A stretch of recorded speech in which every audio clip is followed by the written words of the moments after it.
మనం ప్రస్తుతం గత కొద్ది రోజుల నుంచి సోషల్ మీడియాలో నడుస్తున్నటువంటి అంశం ఏంటి అంటే భారీగా ట్రెండ్ అవుతున్నటువంటి అంశం నీట్ 2024 స్కామ్. సో ఇది దాదాపు ఇప్పటికే చాలా యూట్యూబ్ ఛానల్స్లో మీరు చూసే ఉంటారు. దీని గురించి నేను స్పెషల్గా ఏమీ పెద్దగా మీకు ఎక్స్ప్లెయిన్ చేయాల్సినటువంటి అవసరం లేదు. అసలు ఈ స్కామ్ ఏంటి, ఎందుకు దీన్ని ఇంతగా వైరల్ చేస్తున్నారు ఏంటి అనే అంశాలు మీరు చాలా యూట్యూబ్ ఛానల్స్లో చాలా డీటెయిల్డ్గా చాలామంది ఎక్స్ప్లెయిన్ చేసి ఉంటారు. ఇక్కడ మెయిన్ ఈరోజు నేను చెప్పడానికి గల రీజన్ ఏంటి అంటే సుప్రీంకోర్టుకి కేంద్రం ఒక నివేదిక ఇచ్చింది. దానికి సంబంధించి ఈరోజు మనం మాట్లాడుకుంటున్నాం. యాక్చువల్గా ఒకవేళ ఎవరైనా వినని వాళ్ళు ఉంటే వాళ్ళ కోసం సింపుల్గా అర్థం అవటం కోసం చెప్తున్నాను. నీట్ అనేది జనరల్గా 180 క్వశ్చన్స్కి ఎగ్జామ్ జరుగుతుంది. అంటే each question carries 4 marks.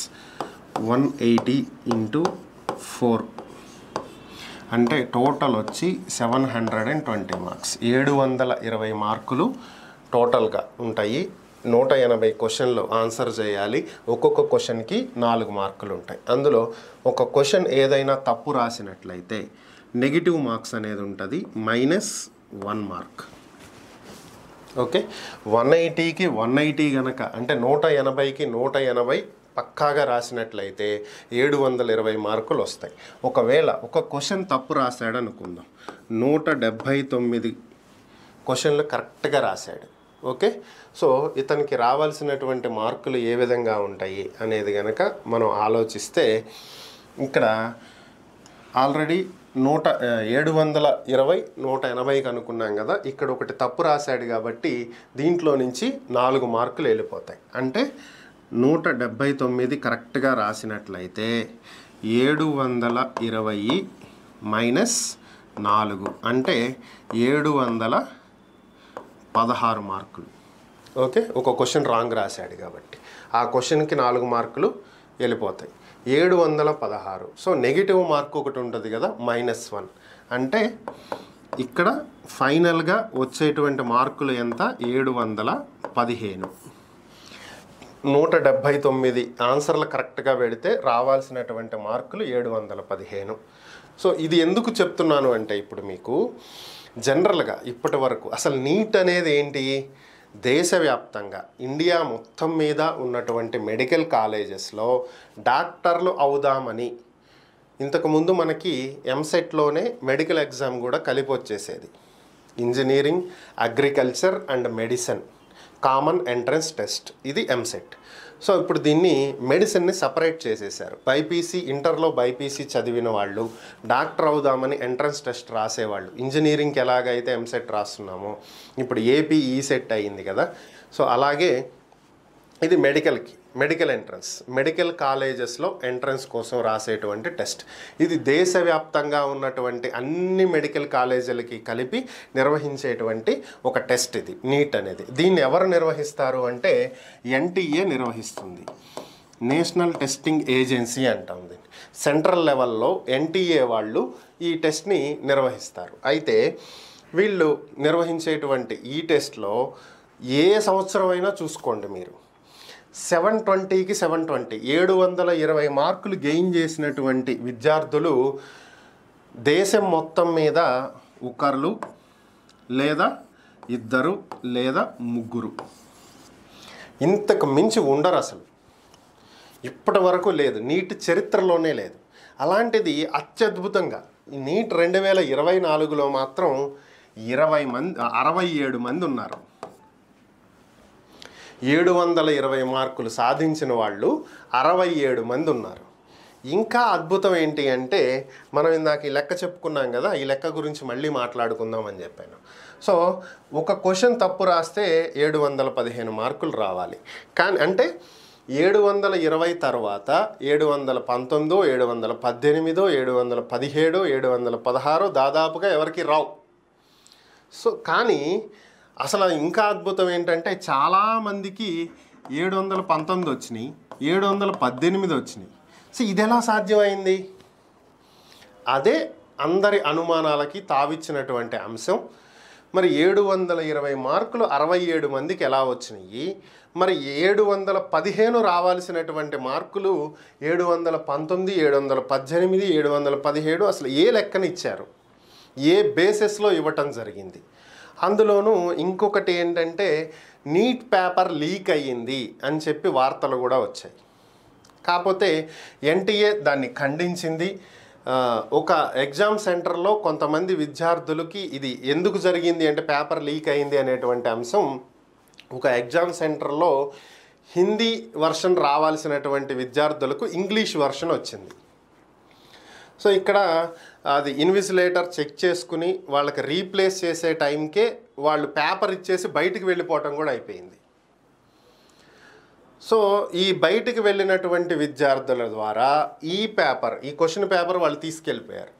So ఇది లీక్ అయ్యింది అని చెప్పి వార్తలు వచ్చాయి. అయితే ఇక్కడ ఎన్టీఏ చెప్పేటువంటిది ఏంటంటే నీట్ అనేది ఒక్కొక్క రాష్ట్రంలో ఒక్కొక్కసారి జరగదు, దేశం మొత్తం మీద ఒకేసారి జరుగుతుంది. ఎంపిక చేసినటువంటి పరీక్షా కేంద్రాల్లో ఈ ఎగ్జామ్ అనేది నిర్వహిస్తారు. సో ఇది పరిస్థితి. కాబట్టి ఎక్కడైతే వీళ్ళు ఎంపిక చేసినటువంటి ఎగ్జామ్ సెంటర్స్లో ఇది జరుగుతుందో ఇది దేశవ్యాప్తంగా ఒకేసారి జరుగుతుంది. కాబట్టి ఇక్కడ పేపర్ లీక్ అనేటువంటి పరిస్థితి లేదు. There is no doubt at all. Paper leak అనేటువంటి సమస్య లేదు అసలు ఇక్కడ. సో మొత్తం ఒకేసారి జరిగింది కాబట్టి, దేశం మొత్తం ఒకేసారి జరిగింది కాబట్టి వాళ్ళు ఒకవేళ బయటికి క్వశ్చన్ పేపర్ తీసుకువెళ్ళినా ఆ సమయానికి ఈ నీట్ రాసేటువంటి విద్యార్థులు ఆల్రెడీ ఎగ్జామ్ సెంటర్లో ఉండి ఉంటారు. కాబట్టి పేపర్ లీక్ అనే క్వశ్చన్ లేదు అనేది ఎన్టీఏ చెప్తున్నటువంటి అంశం.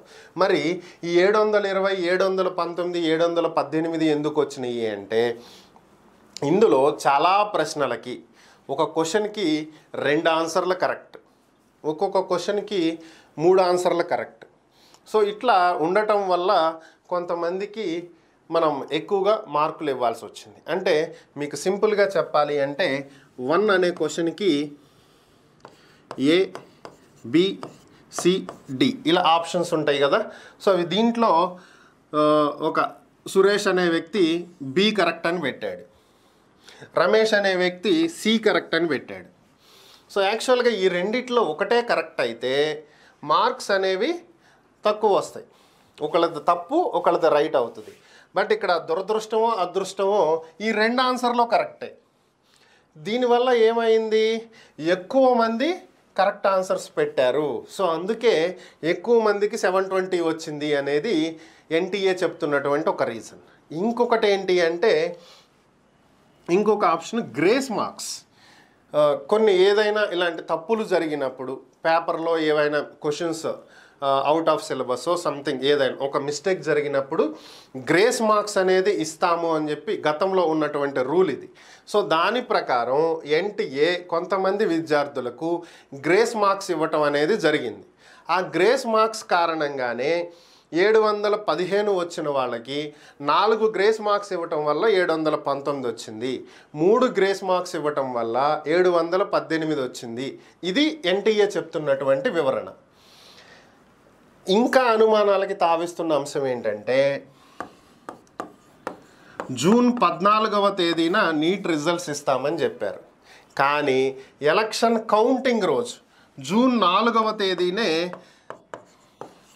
రిజల్ట్ అనౌన్స్ చేసేసారు. కానీ పలానా రోజు రిజల్ట్ అనౌన్స్ చేస్తున్నాము అని చెప్పి ఎన్టీఏ ఎక్కడా చెప్పలా.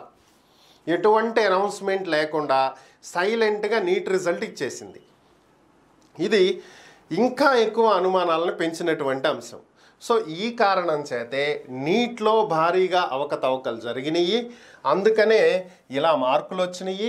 అందుకే దీన్ని కప్పిపుచ్చడానికి దేశమంతా ఎలక్షన్ రిజల్ట్స్ మీద ఉన్నటువంటి టైంలో నీట్ రిజల్ట్ని ఇచ్చేశారు అని చెప్పి చాలామంది సుప్రీంకోర్టుని ఆశ్రయించడం జరిగింది, నీట్ కౌన్సిలింగ్ని నిలిపివేయండి అని.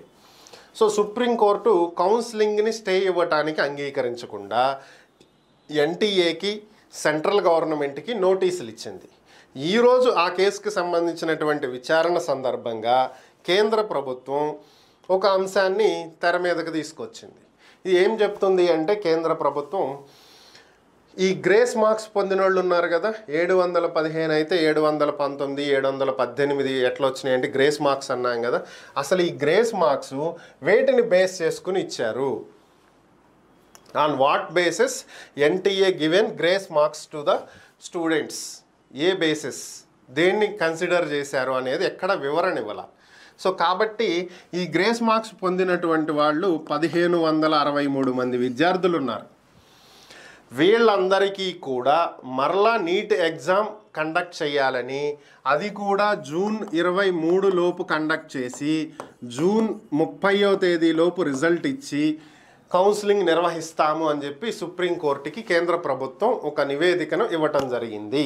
సో అంటే ఇప్పుడు ఎవరైతే గ్రేస్ మార్క్స్ పొందినటువంటి 1563 మంది విద్యార్థులు ఉన్నారో దేశవ్యాప్తంగా, వీళ్ళందరూ మరొకసారి నీట్ ఎగ్జామ్ రాయాల్సిందే. జూన్ 23న ఎగ్జామ్ ఉంటుంది, వీళ్ళు ఎగ్జామ్ రాయాలి. దాని తర్వాత జూన్ 30వ తేదీ రిజల్ట్ వస్తుంది. దాన్ని బేస్ చేసుకుని ఆ తర్వాత నీట్ కౌన్సిలింగ్ అనేది జరుగుతుంది. సో ఇదంతా ఒక ప్రక్రియ. సో కాబట్టి కౌన్సిలింగ్ మీద స్టే ఇవ్వము అని చెప్పి ఈరోజు కూడా సుప్రీంకోర్టు తేల్చి చెప్పింది. సో వీళ్ళంతా మరొకసారి ఎగ్జామ్ రాయాల్సినటువంటి పరిస్థితి. మరి నిజంగా నీట్ విషయంలో స్కామ్ జరిగిందా, స్కీమ్ జరిగిందా, ఓవరాల్గా ఏం జరిగింది అనేది మీ అభిప్రాయాలు కామెంట్ రూపంలో తెలియజేయండి.